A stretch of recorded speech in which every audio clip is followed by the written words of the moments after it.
मैं ये आपसे कहना चाहता हूँ, इन लोगों की बातों पर नर्वस होने की ज़रूरत नहीं। क्या होगा अब इस्लाम का, क्या होगा अब मुसलमानों का, सारे कुत्ते भौंक रहे हैं। मेरे अजीज़ों, शेर कभी इन कुत्तों के भौंकने से अपनी ग़िज़ा छोड़ता भी नहीं, और ना ही वो बुज़दिल बनकर के कोने में गोशा नशीन बनकर बैठ जाए कि रास्ते भर कुत्ते ही कुत्ते हैं। नहीं, शेर को अपनी ज़िंदगी जीना है, वो अपने निडर और बेबाकी के साथ जी करके रहेगा। और मेरा सुल्तान शहीद टीपू सुल्तान ने ये प्यारा जुमला तारीखी कहा था, गीदड़ की 100 साला जिंदगी से शेर की एक दिन की जिंदगी बेशक बेशक जीना है। मेरे अजीजों, तो सिर्फ हक के साथ और हक का ऐलान करके जियो। इनकी उनकी धोतियों में पनाह लेते हुए कब तक जीते रहोगे। हमने देखा है उन लोगों को जिन्होंने 40-40 साल इनके साथ वफादारी की, आज कोने में बिठा दिए गए हैं। हाँ, जूतियां उठा करके भी चलते थे, जय जय करके भी चलते थे, लेकिन आज कौन से कोने में बिठा दिए गए पता ही नहीं। जिन्होंने इन दुनियादारों के साथ वफादारी की, उनका हाल यही है, वो ऐसी लैला के हाथ में हाथ दिए जो रोज शोहर बदलती है। हाँ, इनका हाल यही है। ये दुनिया है जो रोज शोहर बदलती है। ऐ गुलामान मुस्तफ़ा, अपनी गैरत को जिंदा रखो। हाथ भी तुम्हारा कीमती है, गर्दन भी तुम्हारी कीमती है। अगर ये देंगे तो हुसैन की सुन्नत पर सिर्फ मेरे मुस्तफ़ा के हाथ में देंगे। मर्द हक बातिल के आगे मात खा सकता नहीं। मर्द हक बातिल के आगे मात खा सकता नहीं। सर कटा सकता है लेकिन सर झुका सकता नहीं। नारे मेरे दीन का नारे रसालत, ताफ़ुज़े नामूसे रसालत कॉन्फ्रेंस। सुभान अल्लाह। बैठ जाओ। नबी पाक सल्लल्लाहु ताला अलैहि वसल्लम की अज़मत तुम्हारे सीनों में नक्श हो जाए। आज के इस मजमे में मेरे आका सल्लल्लाहु ताला अलैहि वसल्लम के कमालात, उनके अखलाक व किरदार हर नौजवान को आज पढ़ने की ज़रूरत है। तुम रात भर तुम्हारा मोबाइल, इंटरनेट सिर्फ गेम खेलने के लिए मत इस्तेमाल करो, सिर्फ फिल्में देखने के लिए और सीरियल्स देखने के लिए इस्तेमाल करते हो। तुम्हारा सारा इंटरनेट, फेसबुक, इंस्टाग्राम और व्हाट्सएप चलाने के लिए, कभी तुमने अपने इस मोबाइल को मेरे आका की सीरत पढ़ने के लिए क्यों नहीं इस्तेमाल किया? मेरे आका के कमालात पढ़ने के लिए इस्तेमाल करो और दुनिया को बताओ भी मैसेजेस के जरिए। अल्लाह के नबी सल्लल्लाहु ताला अलैहि वसल्लम वो आला अखलाक व किरदार वाले हैं। नबी पाक सल्लल्लाहु अलैहि वसल्लम के अखलाक और उनके किरदार तक कोई दुनिया को पहुंच भी नहीं सकता। मेरा रब कुरान में फरमाता व इन्नका लअला खुलुकिन अज़ीम। ऐ महबूब, हमने आपको सबसे बुलंद अखलाक पर बनाया, हमने आपको सबसे बुलंद अखलाक पर पैदा किया है। और फिर मैं आपको आला हज़रत इमाम अहले सुन्नत फाजिल बरेलवी की बात बता दूं।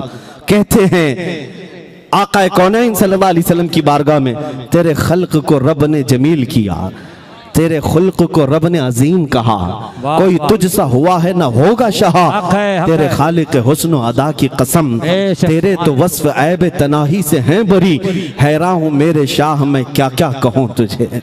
नबी पाक सल्लल्लाहु ताला अलैहि वसल्लम के औसाफ और कमालात कभी खत्म नहीं होंगे। अब आपको मैं ये बातें भी बता दूं कि तुम्हारी जिम्मेदारियां इस दौर में क्या है। तुम्हारी जिम्मेदारियां क्या हैं? क्या तकरीरें सुनो, जलसे सुनो और निकल करके जाओ? आज दुनिया तुम्हारी तरफ देख रही है और तुम्हारे लिए ये सबसे बेहतरीन मौका है, गोल्डन अपॉर्चुनिटी जिसको कहते हैं। तुम दिखाओ दुनिया को मेरे नबी के अखलाक क्या थे, कैसे। किताबों से नहीं, सिर्फ मैसेजेस से नहीं, बल्कि खुद अपने आप को मुस्तफ़ा के अखलाक में ढाल लो। जिधर से गुजरो लोगों को पता चल जाए मोहम्मद अरबी का गुलाम ऐसा होता है, नबी पाक सल्लल्लाहु ताला अलैहि वसल्लम का गुलाम ऐसा होता है। और उनके गुलामों ने ही तो ये तारीख रकम की थी। दी अजाने कभी यूरोप के कलीसाओं में, तो कभी अफ्रीका के तपते हुए सहराओं में। आ गया ऐन लड़ाई में गर वक्त नमाज, किबला रूहों के जमीन बोस हुई कौम हिजाज। एक ही सफ में खड़े हो गए महमूद और अयाज, न कोई बंदा रहा न कोई बंदा नवाज। या रसूल अल्लाह, तुझसे सरकश हुआ कोई तो बिगड़ जाते थे, अरे तेग क्या चीज, हम तोप से भी लड़ जाते थे।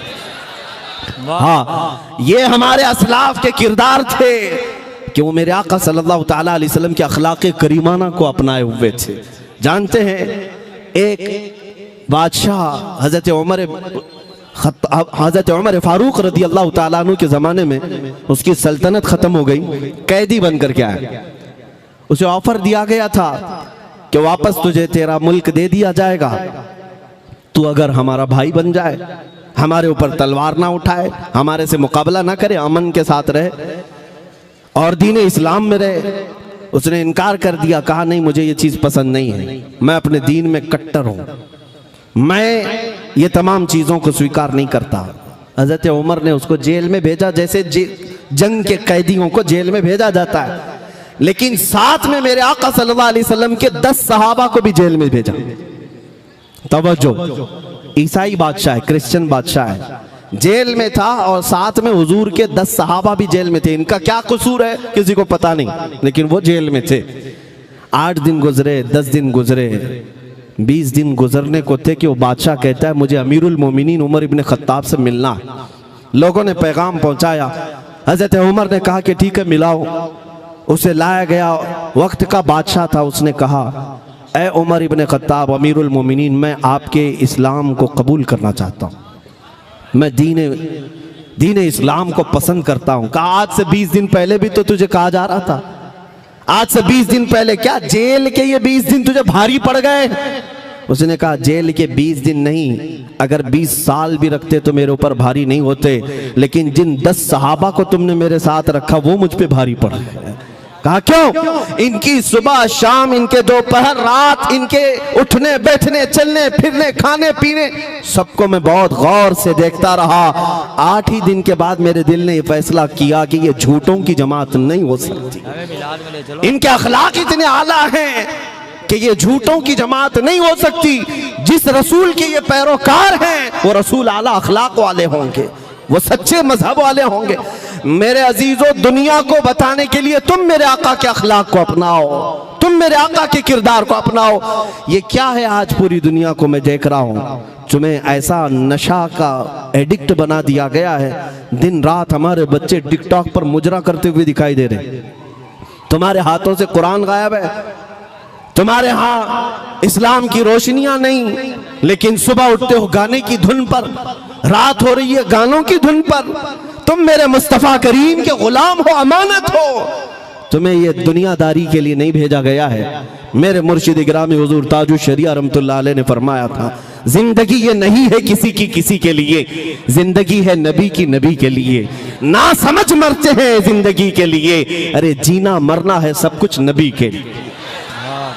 तुम मेरे आका के गुलाम हो, दुनिया में तुम्हें अल्लाह ताला ने खैर उम्मत कहा, कुन तुम खैर उम्मत, सबसे बेहतरीन उम्मत हो। लेकिन क्या देखो अपने आप की तरफ नजर डाल करके, खैर उम्मत कहलाने के मैं लायक हूं? मेरा चेहरा क्या है, मेरे कपड़े क्या है, मेरे किरदार क्या है? दुनिया आज मुझे ताना दे रही है सबसे जाहिल कौम है, सबसे गंदा मोहल्ला रखते हैं, बदबुएं आती हैं। तुम्हें आज इन बातों से क्यों ब्लेम किया जा रहा है? सफाई तुम्हारे मुआशरे से क्यों गायब है? एजुकेशन तुम्हारे मोहल्लों से क्यों गायब है? आज मुसलमान इस बात को साबित करें कि दुनिया में सबसे ज्यादा इल्म का, एजुकेशन का रेवोल्यूशन लाने वाले मेरे आका की जात है, नबी पाक सल्लल्लाहु ताला अलैहि वसल्लम की जात है। तुम्हें पता है मदीना तैयबा में जब मेरे आका सल्लल्लाहु ताला अलैहि वसल्लम तशरीफ ले गए थे तो सिर्फ 6 लोगों को कलम पकड़ना आता था, 6 लोग लिखना जानते थे। लेकिन नबी पाक सल्लल्लाहु ताला अलैहि वसल्लम 10 साल मदीना तैयबा में रहे तो ऐसा रेवोल्यूशन आया कि तकरीबन 80,000 लोगों को लिखना आ गया था। 80,000 लोगों को लिखना आया। नबी पाक सल्लल्लाहु ताला अलैहि वसल्लम एजुकेशन, इल्म का सबसे बड़ा इनकलाब इस दुनिया में लाने वाले। आप थोड़ी देर तवज्जो करें, मैं अपनी गुफ्तगू को समेट रहा हूं इधर।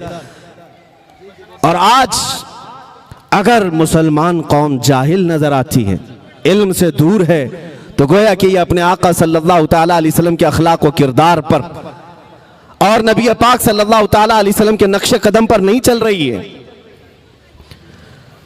इसलिए ये जिल्लत व खारी आज हमारा मुकद्दर बनी हुई है। इकबाल ने कहा था, उनके जो हम गुलाम थे खल्क के पेशवा रहे हैं, उनके जो हम गुलाम थे खल्क के पेशवा रहे, उनसे भिरे जहां फिरा फिर आई कमी वकार में।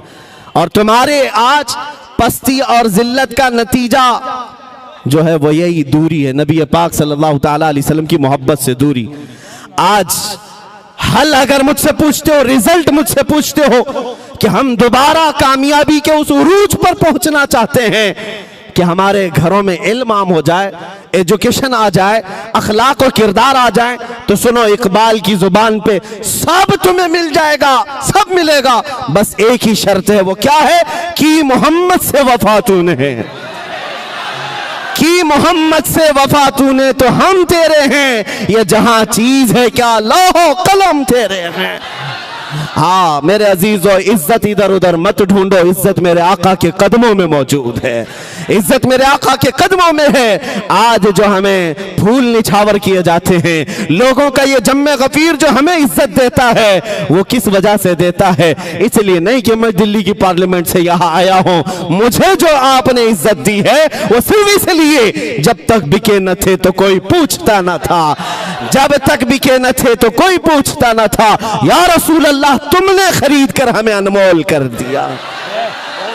नबी का जो गुलाम है जमाने का वो इमाम है, इस बात को आज तय करके जाओ, नबी का जो गुलाम है वो जमाने का इमाम है। ऐ नौजवानों, तुम्हारी सिर्फ और सिर्फ उरूज, तुम्हारी सिर्फ और सिर्फ कामयाबी, तरक्की इस बात में मुनहसिर है। हमें खत्म करता हूं, भौंकने वाले भौंकते रहें और अपने हाथ से मेरे आका की अजमत को कुछ कम नहीं किया जा सकता। मैं ये अर्ज करूंगा, रहेगा यूं ही उनका चर्चा, रहेगा यूं ही उनका चर्चा रहेगा, पड़े खाक हो जाएं जल जाने वाले। व आखिरु दावाना अनिल हम्दुलिल्लाहि रब्बिल आलमीन। लब्बैक लब्बैक या रसूल अल्लाह, लब्बैक लब्बैक लब्बैक या रसूल अल्लाह।